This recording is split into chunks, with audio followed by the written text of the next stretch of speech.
The measles outbreak that originated at Disneyland in California may be considered over in that state tomorrow if there are not any new cases. Now, many of those who were infected were not vaccinated, and that recently, as you well know, reignited a very heated debate on immunizations.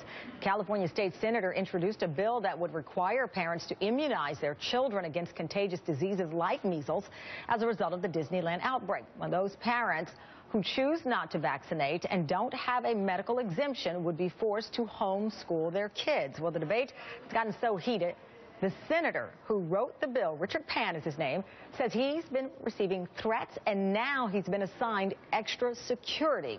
His bill was up for a Senate Education Committee vote yesterday, but hundreds of parents, as you see there, who opposed the bill came out in force and helped stall the vote by a week. Dr. Lolita McDavid joins me now. She's a pediatrician at the University Hospital's Case Medical Center in Cleveland. Thank you so much, doctor, for joining us. Good morning. Okay, some of the criticism and concerns that were posed to the committee.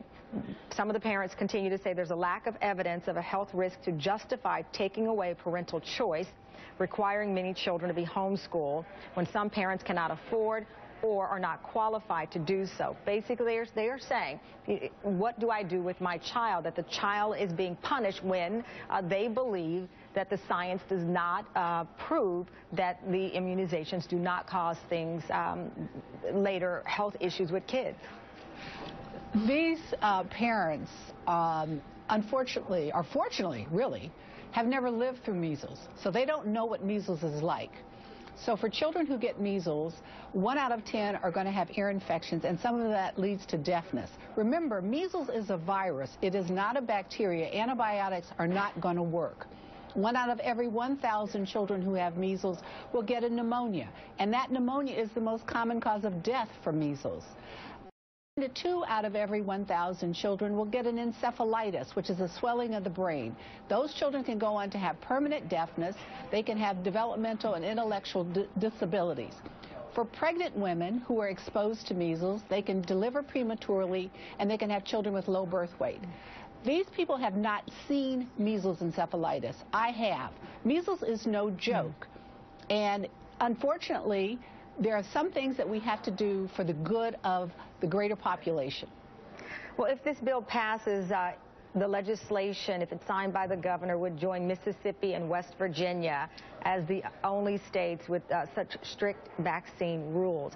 Because you do come in contact with parents and you hear from them on a regular basis. Are you seeing that kind of anger that we saw, for example, in California, to the point that a lawmaker says he's received threats? Why is this a topic that you believe that has turned, I guess, in some ways now allegedly violent for some parents? Well, maybe they need more mental health dollars in California. This is not something that you should want to kill somebody about. I don't understand that. What we do know is that in West Virginia and in Mississippi, they haven't had measles cases in years. So it works. The number one thing for children and childhood well-being in the 20th century were vaccinations, and number 2 was clean water. So there are a lot of things that children used to die of, used to be disabled from, that people haven't seen, so they don't understand the severity of it. I get very upset, though, when I read quotations from people who, it looks like they're educated, and yet they still hold these beliefs that have no foundation.